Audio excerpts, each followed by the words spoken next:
It was Memorial Day weekend, and we were cleaning out my parents' attic because Mom had decided it was finally time to declutter. Mike, my husband, was helping me sort through 30 years of forgotten Christmas decorations and dusty photo albums when everything changed. I was untangling a mess of old extension cords when I heard him stop moving. Complete silence. When I looked up, Mike was crouched behind a pile of boxes, staring at something with the kind of expression you see on people's faces right before they deliver terrible news. His hands were shaking. "Mike?" I called out. He turned toward me slowly, his face drained of all color, and in a voice I'd never heard before, tight, urgent, almost panicked, he whispered, "Don't say anything. Wait until your mom leaves." Then he held up a metal lockbox that had been hidden behind the insulation, and I saw my father's name written on documents that should have been impossible. Documents dated from last month. My father, who had been dead for 12 years. That's when my chest started doing something weird. Not panic, not yet, but that feeling when your body knows something your mind hasn't figured out yet. Like when you're falling asleep and suddenly jolt awake, except I was wide awake and the feeling wouldn't go away. "What is it?" I asked, trying to keep my voice normal. Mike glanced toward the stairs. Mom's humming drifted up from the kitchen, now some old Whitney Houston song. She sounded so normal, so completely unaware that whatever Mike had found was about to change everything. "Not here," he said. "We need her gone." I stood up on autopilot and walked to the top of the stairs. "Hey, Mom," I called down. "Do you know where Dad kept his old tools? I thought maybe some of this stuff up here might need fixing before we donate it." Her voice floated up, sing-song and cheerful. "Oh, honey, check the garage. Frank moved everything out there when we reorganized last spring."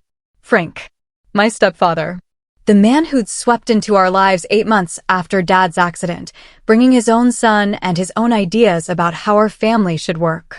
"Thanks," I called back and listened to her footsteps heading toward the back of the house. The moment I heard the garage door open, Mike was up, pointing to a gap behind some old insulation. It was barely noticeable, like a shadow that wasn't quite right. Boxes had been shoved in front of it, and an old rolled-up carpet was tossed on top, casual-like, as if someone had just been cleaning up. But it felt wrong. Everything about it felt deliberate. Mike didn't touch anything. He just stepped aside and watched me. My hands were shaking as I moved the boxes. They felt heavier than they should have, or maybe my arms had forgotten how to work properly. There was a metal lockbox wedged in sideways. Not fancy, just a basic fireproof box like the kind you'd keep important documents in. The kind my dad used to keep in his office before the accident. I pulled it out and set it on the dusty floor. It was heavier than it looked. There was a combination lock, but it was already open, the metal clasp hanging loose like someone had been in it recently and closed it in a hurry. Inside, there were folders. Cream-colored, official-looking, the kind with those little metal fasteners that legal offices use.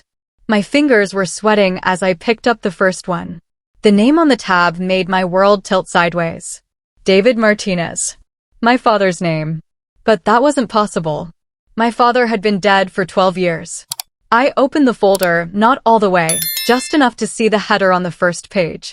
It was formatted like a legal document, official and crisp, with letterhead from some medical facility I'd never heard of.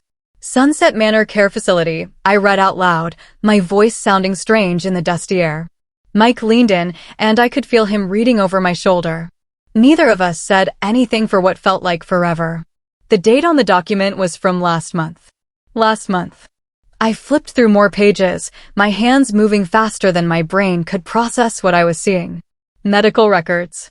Insurance claims. Bills for ongoing care. Monthly statements. And then I saw something that made everything stop. A patient intake form with my father's full name, date of birth, and social security number. In the section marked Emergency Contact, someone had written Linda Martinez in careful handwriting. My mother's name. My mother's married name from when she was still married to my father. But according to the form, she wasn't listed as his wife. She was listed as a concerned neighbor. The room started spinning. Not literally, but it felt like the floor had shifted underneath me. I could still hear Mom, Linda, moving around downstairs, probably wiping down counters that were already clean, completely unaware that I was holding proof that everything she'd told me for 12 years was a lie. Ella, Mike said quietly. Look at this. He was holding another folder, this one thicker. When I opened it, I saw financial documents, insurance claims, bank statements, and a disability check for $300,000 made out to Linda Martinez as spouse and beneficiary. Dated 3 weeks after my father's accident. The same accident that left him with severe brain injury. The same accident that Mom told me he died from 3 months later. Except according to these documents, he hadn't died. He was alive. He was in a care facility 200 miles away. And someone had been collecting his disability benefits for 12 years while telling everyone he was dead. I closed the folder and sat back on my heels, trying to breathe normally. My ears were ringing, and I could taste something metallic in my mouth. Downstairs, I could hear Mom humming again, some cheerful tune that now sounded like nails on a chalkboard. We need to leave, I whispered to Mike. Right now. He nodded and helped me put everything back in the box. We tucked it under my coat and walked downstairs like nothing had happened.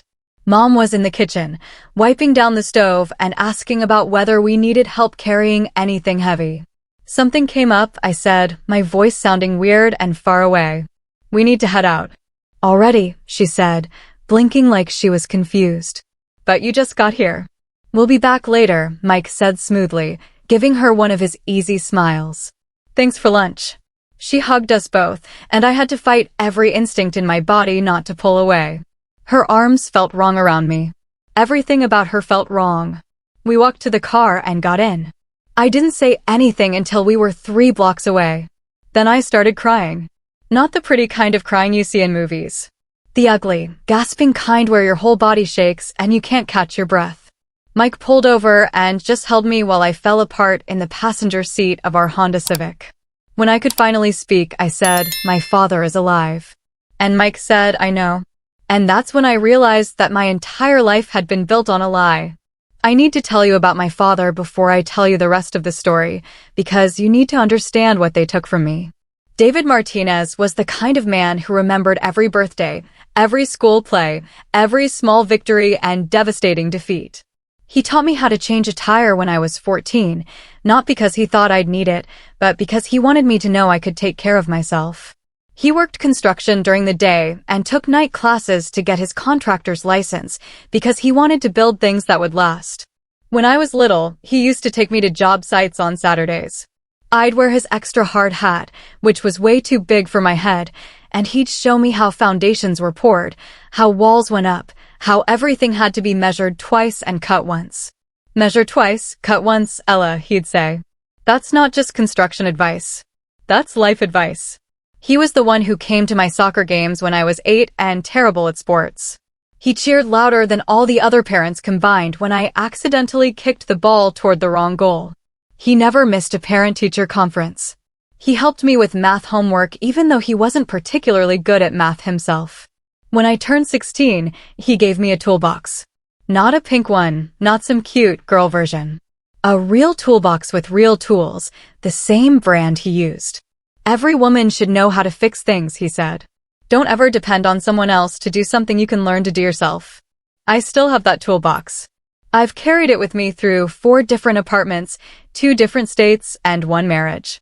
Every time I use those tools, I think about his hands showing me how to hold a screwdriver, how much pressure to use when drilling into drywall. The accident happened on a Tuesday in October. He was driving home from a job site when a drunk driver ran a red light and hit him head-on. The other driver walked away with scratches. My father was in a coma for 6 weeks. Mom and I spent every day at the hospital. I was 16, so I missed a lot of school, but nobody complained. Teachers sent homework. Friends brought casseroles. The whole community rallied around us like communities do when something terrible happens to good people. When Dad woke up, he wasn't the same. The doctors explained that he had suffered severe traumatic brain injury. He had trouble speaking, trouble remembering things, trouble connecting thoughts together. But he was alive, and the doctors said with time and therapy, he might improve. For about a month, we visited every day. I'd bring my homework and do it in his room while Mom talked to nurses and physical therapists. Dad would try to say my name, but it came out wrong. Ella, he'd manage sometimes, and I'd hold his hand and tell him I was there. Then Mom started making excuses. He needs rest, she'd say. The doctors think too many visitors are overstimulating. Or he's having a bad day. Let's give him space. The visits became every other day, then twice a week, then once a week. I kept asking to see him, but Mom always had a reason why it wasn't a good idea. 3 months after the accident, she sat me down in the kitchen and told me that Dad had died during the night. Peacefully, she said. In his sleep.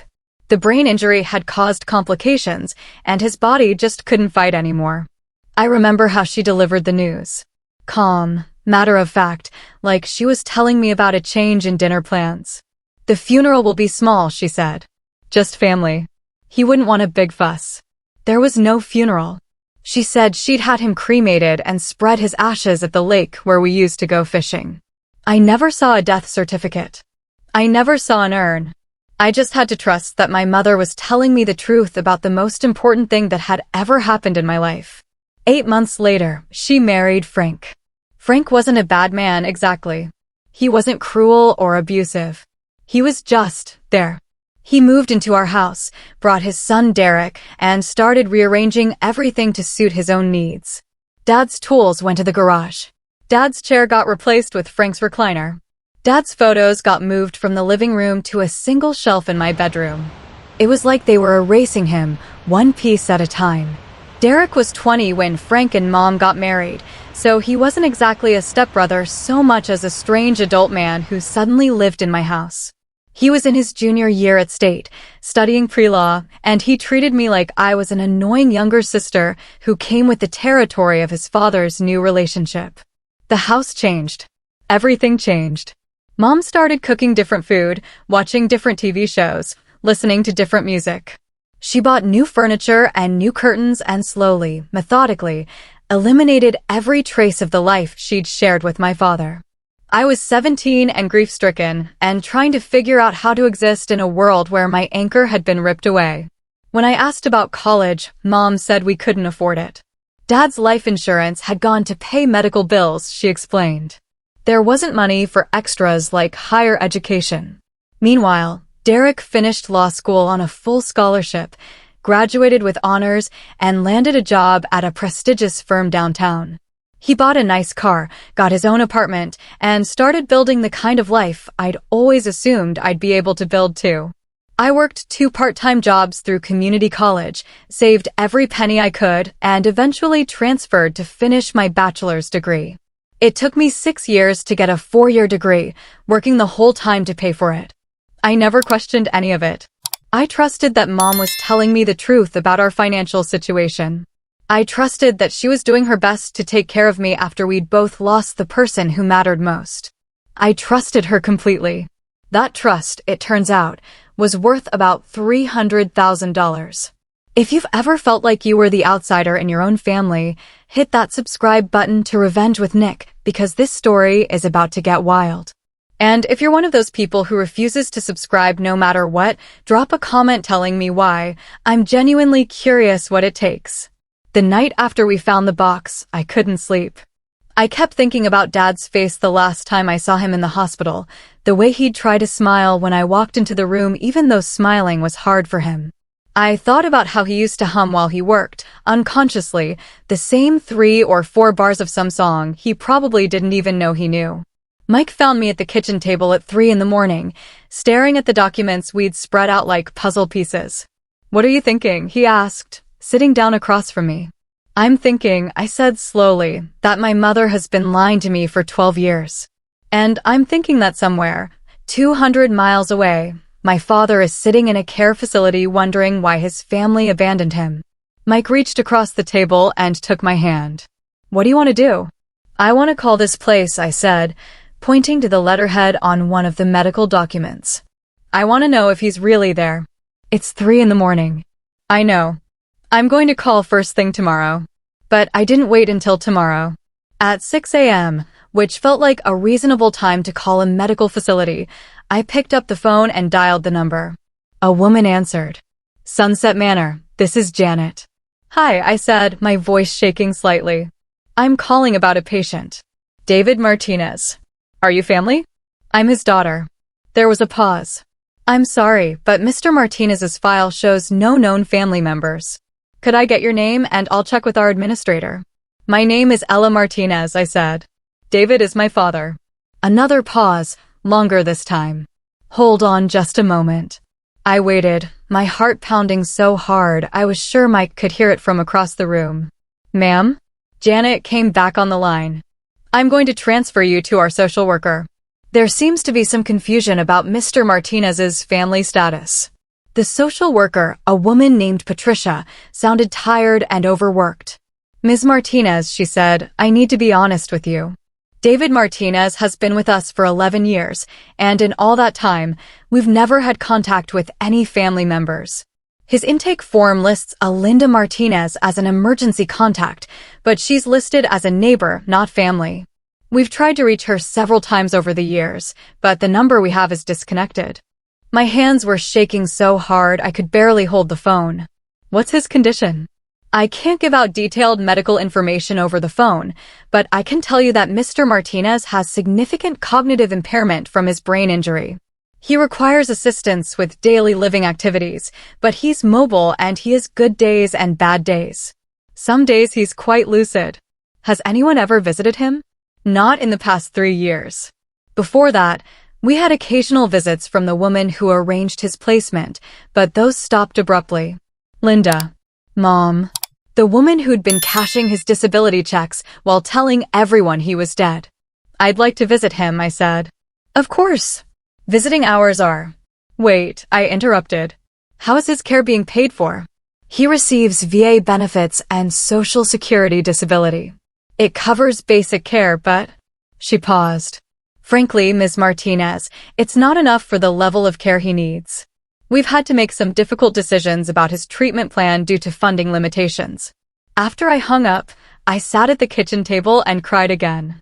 But this time it wasn't the desperate, panicked crying from the day before. This time it was grief. Pure, devastating grief for 12 years of missed conversations, missed birthdays, missed chances to tell him I loved him. And rage. Growing, burning rage at the woman who'd stolen all of it.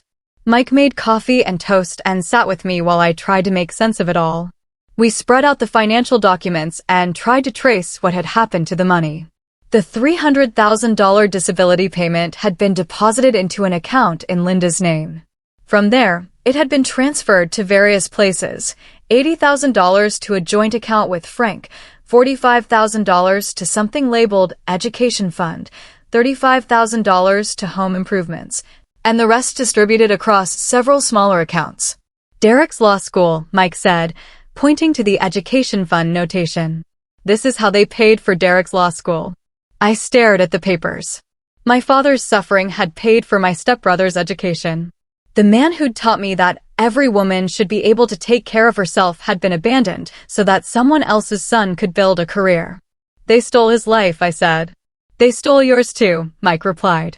That afternoon, I called a private investigator.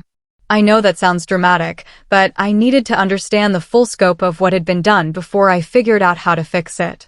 The PI, a woman named Sandra who sounded like she'd seen everything, listened to my story without interrupting. When I finished, she said, "Honey, this is financial abuse, identity theft, and probably elder abuse. You need evidence, and you need a lawyer. I can get you both. How long will it take? Give me a week. Maybe less." These people weren't trying to hide their tracks very well. She was right. Within 5 days, Sandra had put together a file that told the whole story. Linda had used her status as David's wife to claim the disability benefits immediately after his accident. She'd then placed him in the cheapest long-term care facility she could find, using only his VA benefits to pay for it. She'd listed herself as a concerned neighbor on his intake paperwork to avoid any legal responsibility for his care. Meanwhile, she'd used the $300,000 to start a new life. The down payment on the house she shared with Frank. Derek's law school tuition and expenses. A new car. Furniture. Vacations. She'd lived comfortably for 12 years on money that was meant to provide care for her injured husband. But the most damning evidence was the visitor logs from the facility. Linda had visited regularly for the first 2 years, then sporadically for another year, then stopped entirely. The last visit was 3 years ago. She'd abandoned him completely. "There's more," Sandra said when she delivered the file. "Your stepbrother Derek? He's been involved from the beginning. He helped set up some of these accounts when he was in law school. Probably thought of it as a learning experience." I stared at the evidence spread across my kitchen table. Bank records, visitor logs, intake forms, insurance documents. 12 years of systematic theft and abandonment, laid out in black and white. "What kind of person does this?" I asked Mike. "Someone who never deserved him in the first place," he said. I literally had to pause writing the script because I was shaking with rage. If this story is making your blood boil too, smash that subscribe button for Revenge with Nick. The drive to Sunset Manor took 3 hours. Mike insisted on coming with me, and I was grateful for that because I don't think I could have done it alone. The facility was adequate. Not terrible, but not good. It looked like every other budget care facility. Beige walls, fluorescent lighting, that particular smell of industrial cleaning products trying to mask something else. Patricia, the social worker I'd spoken to on the phone, met us in the lobby. She was younger than I'd expected, probably in her 30s, with kind eyes and the sort of tired expression that comes from working in a system with too little funding and too many needs. "Before we go see your father," she said, "I need to prepare you. David has good days and bad days. Today seems to be somewhere in the middle. He might not recognize you immediately or at all. Brain injuries are unpredictable." I nodded, not trusting myself to speak. "He's in the common room. He likes to sit by the window." She led us down a long hallway lined with wheelchairs and walkers, past rooms where elderly people sat watching television or staring at nothing. The whole place felt suspended in time, like everyone was just waiting for something that might never come. The common room was large and bright, with big windows overlooking a small garden. There were maybe 20 people scattered around in chairs and wheelchairs, some talking to each other, some dozing, some just sitting quietly. Patricia pointed to a man sitting alone by the far window. And there he was. My father. He looked older, of course. 12 years older. His hair was completely gray now, and he was thinner than I remembered. But it was him. Absolutely, unmistakably him. He was holding a magazine, but he wasn't reading it. He was just turning the pages slowly, methodically, like it was something to do with his hands. "David," Patricia said gently as we approached. "You have visitors." He looked up and, for a moment, his eyes focused on my face. There was a flicker of something, recognition, maybe, or just curiosity about these strangers who'd come to see him. "Hi, Dad," I said, my voice barely above a whisper. He stared at me for a long moment, his head tilted slightly like he was trying to solve a puzzle. Then he smiled. Not a big smile. Not the huge grin I remembered from childhood, but a small, uncertain smile that said he knew something good was happening even if he couldn't quite figure out what it was. "Ella," he said clearly. "My Ella."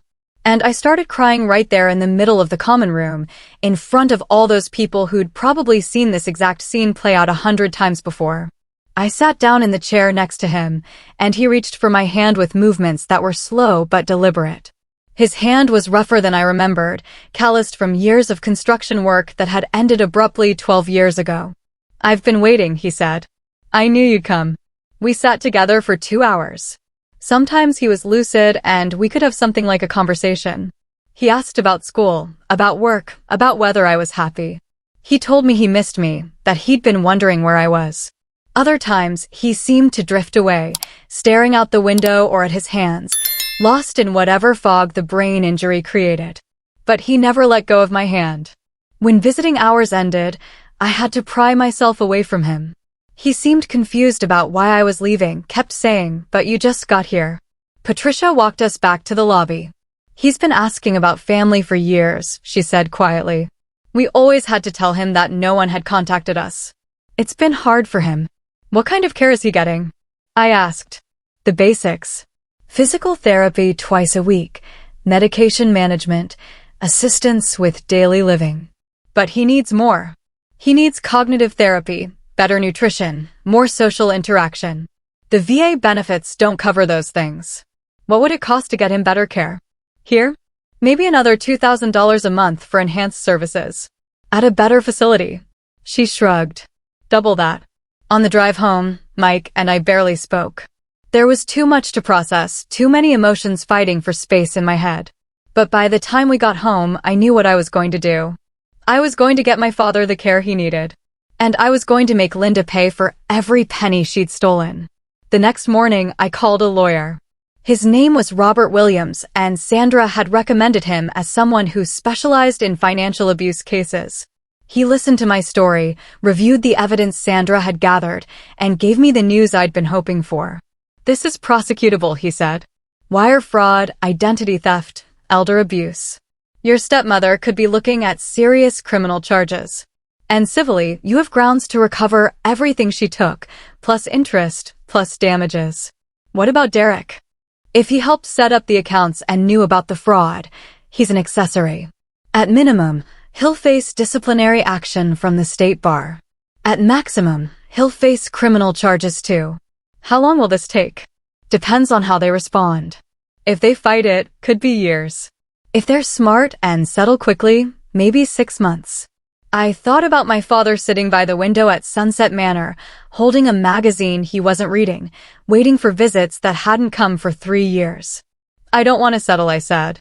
I want them to face consequences. Robert smiled grimly. Good. Because they deserve consequences. The first step was filing a guardianship petition. As David's daughter, I had the right to seek legal guardianship, especially since he'd been essentially abandoned by his supposed emergency contact. The second step was filing a complaint with the district attorney's office, providing all the evidence of financial fraud and elder abuse. The third step was filing a civil lawsuit to recover the stolen money. And the fourth step was the one I was most looking forward to, confronting Linda and Derek with what I knew. But first, I wanted to make sure my father was safe and getting the care he needed.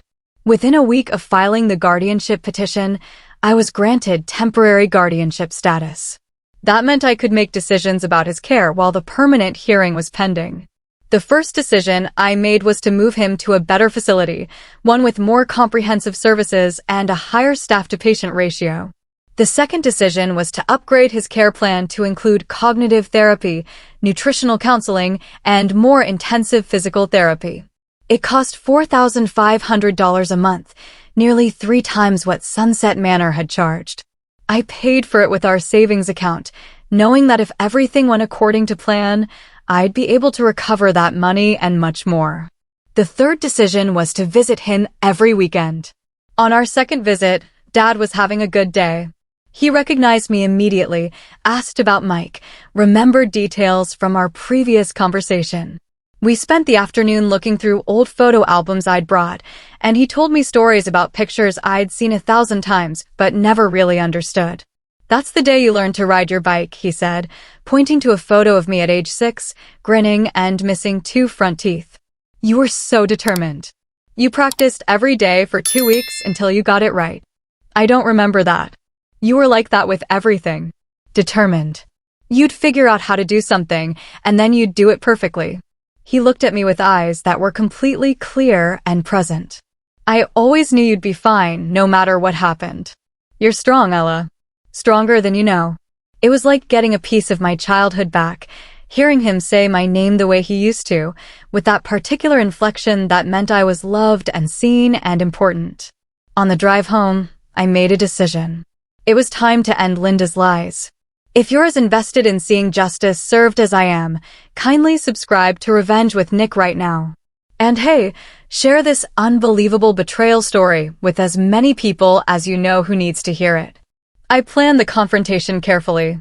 I didn't want to just show up at Linda and Frank's house and dump everything on them without witnesses or evidence. I wanted it to be methodical, documented, and devastating. So I invited them to dinner. It's been too long since we've all gotten together, I said when I called Linda. Why don't you and Frank come over Saturday night? I'll cook. She sounded surprised but pleased. That sounds wonderful, honey. Should we bring anything? Just yourselves, I said. Oh, and maybe Derek could join us? I feel like I never see him anymore. I'm sure he'd love to. He's been so busy with work, but family is important. Family is important. The irony was almost too much to handle. Mike spent Saturday afternoon helping me set up recording equipment. In our state, you're allowed to record conversations in your own home as long as one party consents, and obviously, I was consenting to record my own conversation. We had a digital recorder in the dining room, another in the living room, and Mike's phone was set to record from the kitchen. If Linda, Frank, and Derek were going to confess to 12 years of fraud and abuse, I wanted every word documented. At 6 p.m., they arrived right on time. Linda brought flowers and a bottle of wine, like this was a normal family dinner and not an elaborate trap. Frank carried a grocery bag that turned out to contain some fancy cheese and crackers. Derek showed up in his expensive suit, fresh from whatever important lawyer things he'd been doing. They all seemed so normal, so innocent. Linda complimented the table setting. Frank asked about Mike's job. Derek made small talk about the weather. For the first hour, it was actually pleasant. We ate dinner, shared stories, laughed at Frank's terrible jokes. If I hadn't known what I knew, I would have thought we were just a regular blended family having a nice evening together. But I did know. And every smile, every laugh, every casual comment felt like a knife twisting in my chest. After dinner, we moved to the living room. Linda settled into the armchair with her wine. Frank took his usual spot on the couch, and Derek sat in the corner, checking his phone every few minutes. So I said, settling into my own chair with a folder in my lap, I wanted to talk to you all about something. Oh, Linda said, raising her eyebrows with interest. I've been thinking a lot about Dad lately.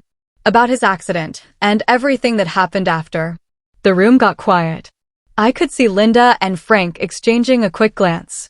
Honey, Linda said carefully, that was a long time ago. I know it's still hard for you, but... The thing is, I interrupted, I found some interesting documents when we were cleaning out your attic last week. Now I had everyone's attention. Derek had stopped looking at his phone. Frank was sitting up straighter. Linda's smile had frozen on her face. I opened the folder and pulled out the first document, the intake form from Sunset Manor with David Martinez's name and Linda's signature. I found documents showing that my father didn't die 12 years ago. I said conversationally, like I was discussing the weather. He's actually been living in a care facility in Riverside for the past 11 years. Silence. Complete, absolute silence. Linda's wine glass was halfway to her mouth, but her hand had stopped moving. Frank was staring at the document in my hands like it might burst into flames. Derek had gone completely pale. I don't understand what you're trying to say, Linda finally said, but her voice sounded weird and strained. I'm saying that David Martinez, my father, your husband, is alive. He's been alive this whole time. And according to these medical records, I pulled out another document. You've been listed as his emergency contact and have been making decisions about his care. That's not, Linda started to say. Except you haven't actually been making decisions about his care, have you? I continued. Because according to the visitor logs, you stopped visiting 3 years ago. And according to the financial records, you've been collecting his $300,000 disability payment while he's been receiving minimal care funded only by his VA benefits. I pulled out the bank statements and spread them across the coffee table like a deck of cards. Here's the deposit of his disability payment into your personal account.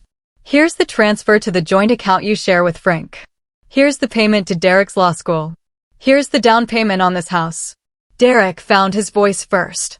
Ella, I think there's been some kind of misunderstanding. Have there been? I asked, looking directly at him. Because your signature is on these account applications, Derek. You helped set up the accounts that received stolen money. You've been living off my father's disability benefits for 12 years. Frank cleared his throat. Now, Ella, you need to understand that your mother was in a very difficult position after the accident.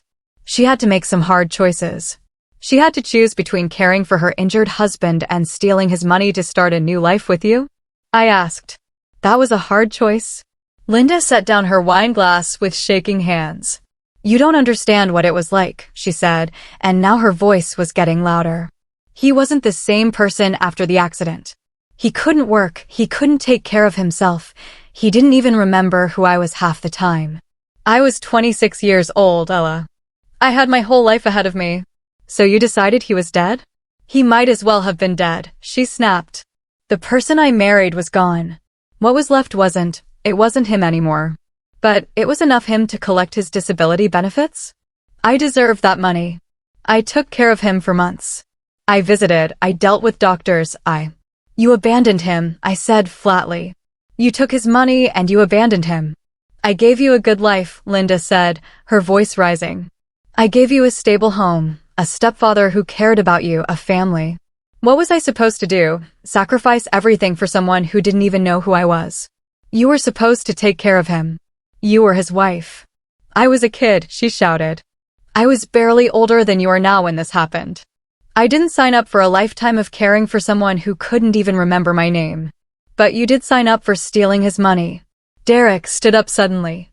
Okay, I think this conversation has gone far enough. Ella, I understand you're upset, but making accusations. I'm not making accusations, I said calmly. I'm stating facts. Would you like to see the evidence that you helped launder stolen disability benefits?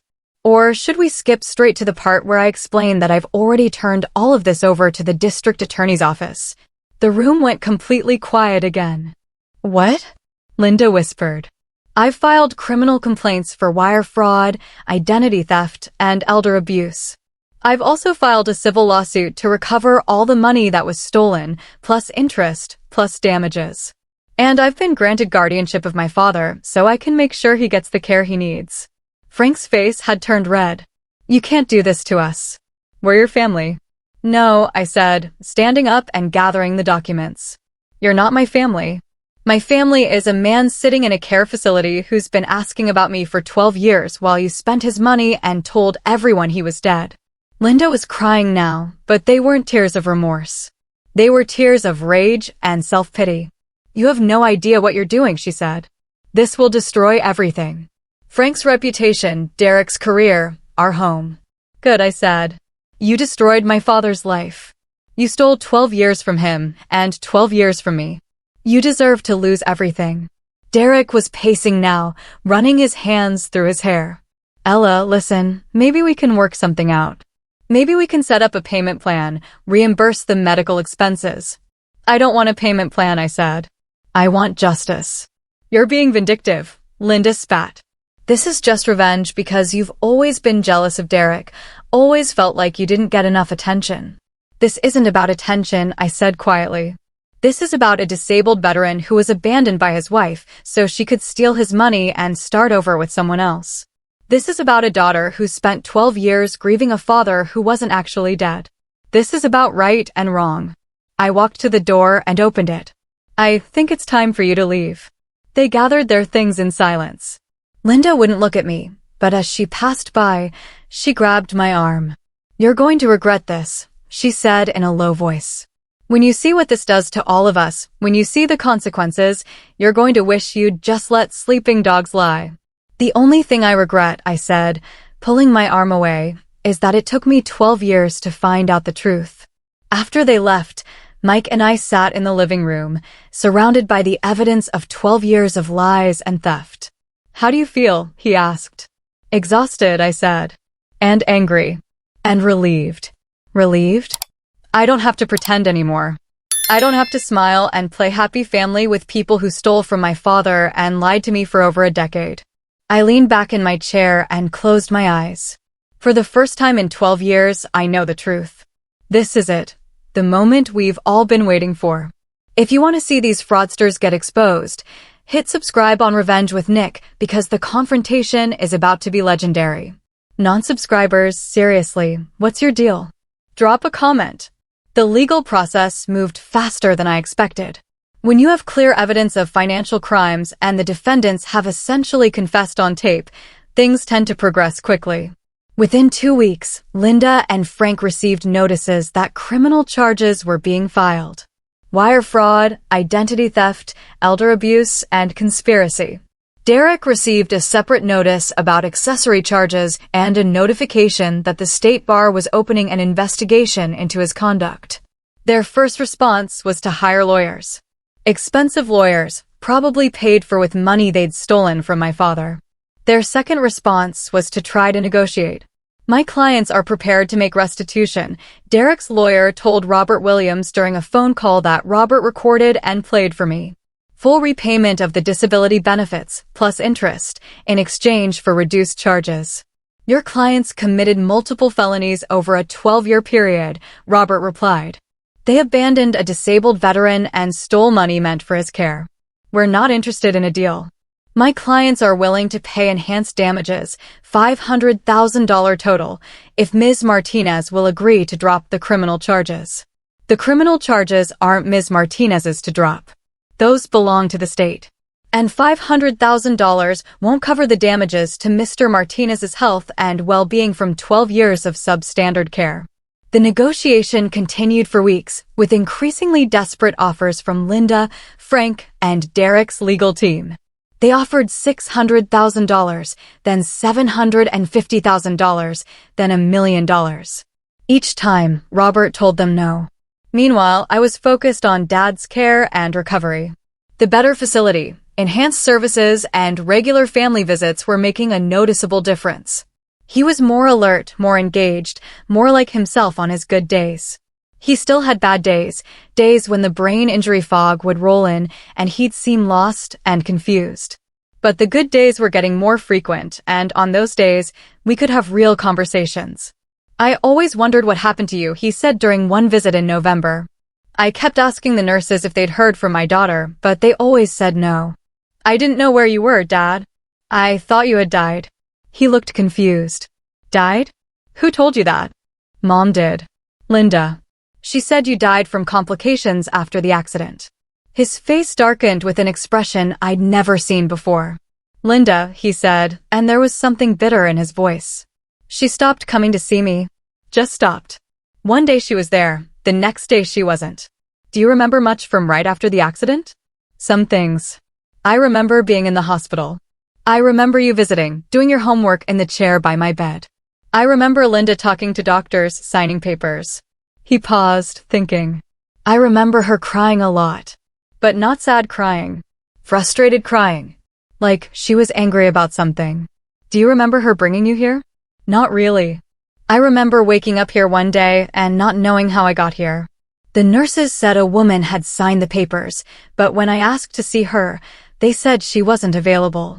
He looked at me with eyes that were completely clear. I've been waiting for you to find me for 11 years. That night, I went home and cried for an hour. Not angry crying, not frustrated crying. Grief crying. For all the lost years, all the missed conversations, all the times he'd wondered where his family was while his wife spent his money on a new life. But I also felt something else, determination. Linda, Frank, and Derek had stolen 12 years from my father and 12 years from me. They'd lived comfortable lives built on money meant for his care while he wondered why his family had abandoned him. They were about to learn what consequences felt like.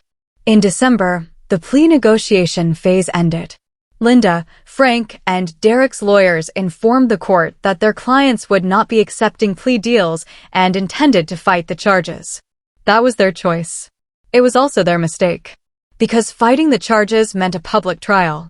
And a public trial meant that everyone in our small community would know exactly what they'd done.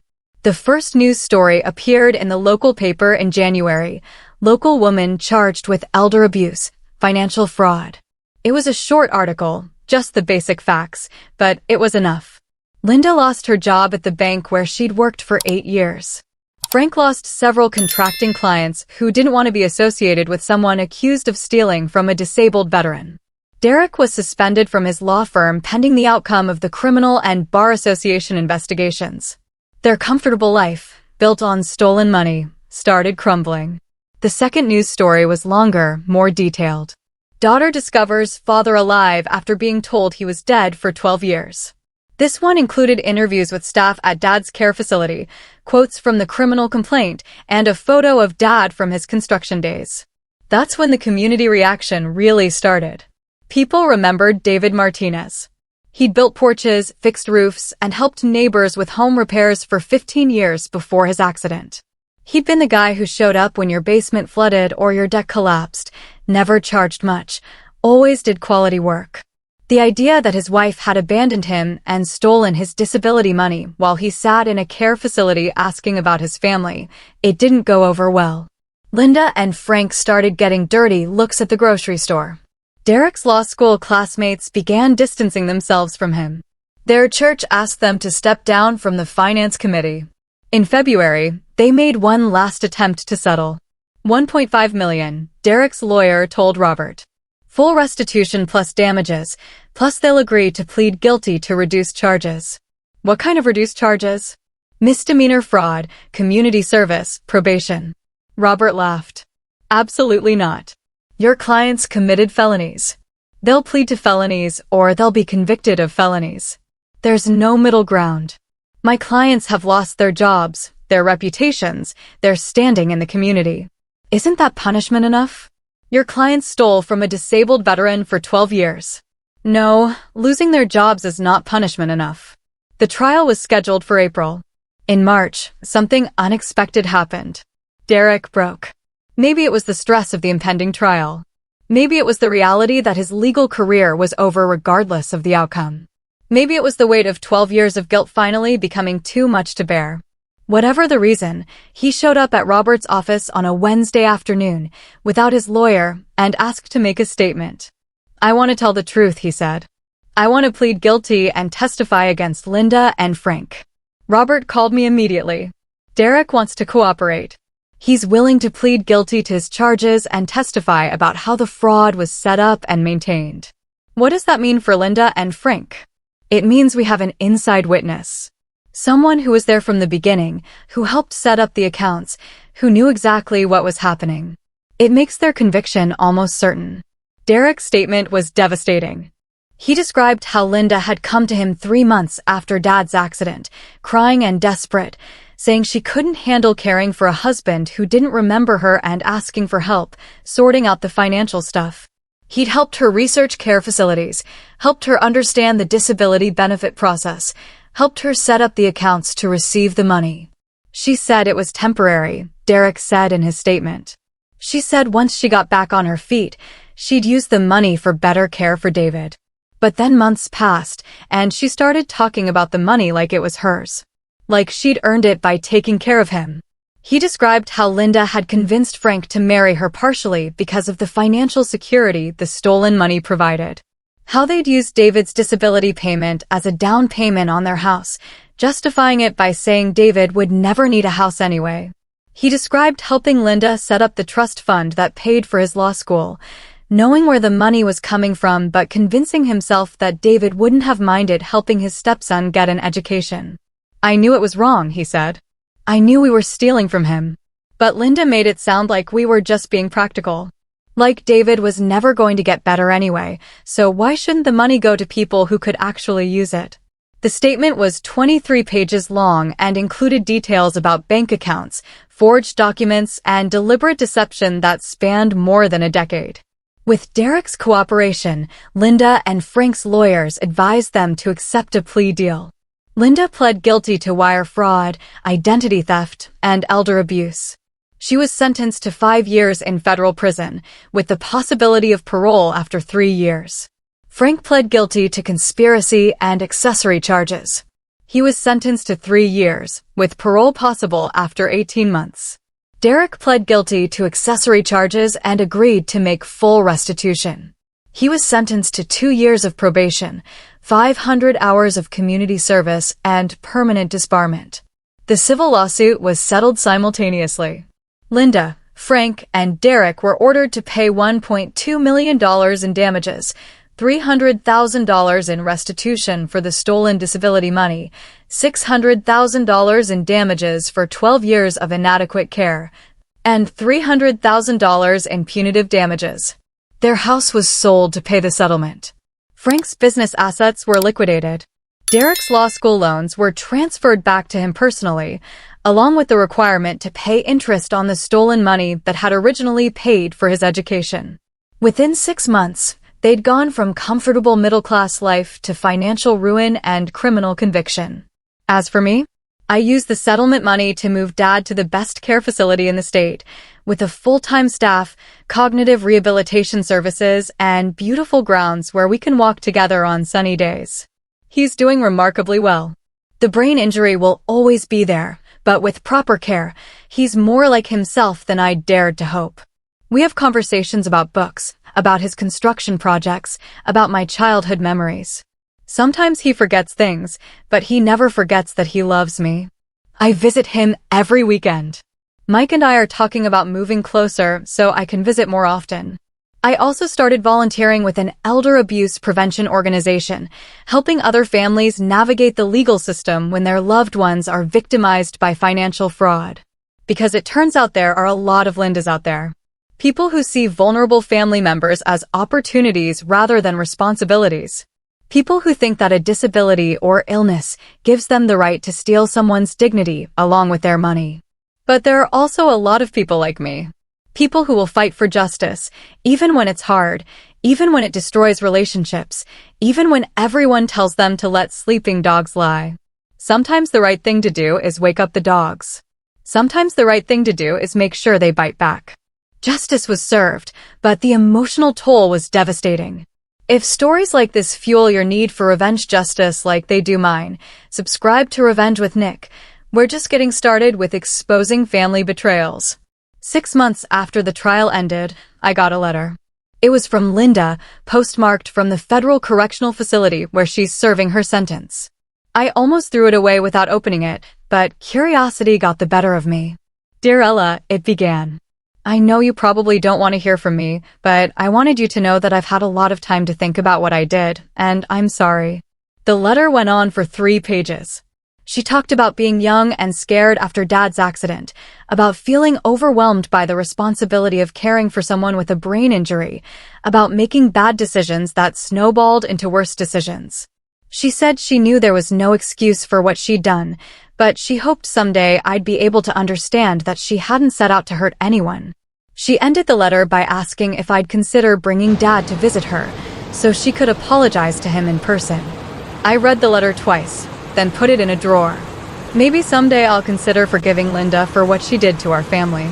Maybe someday I'll be able to understand that she was young and scared and made terrible choices that destroyed multiple lives. But that someday isn't today. Today, I'm focused on the future. Dad's future, Mike's and my future, the future we're building together based on truth instead of lies. Today, I'm focused on the fact that justice was served, the truth came out, and the people who stole 12 years from my father are facing consequences for what they did. Today, that's enough. Because sometimes, revenge isn't about hatred. Sometimes, revenge is just about making sure the truth wins in the end. And in this case, it did.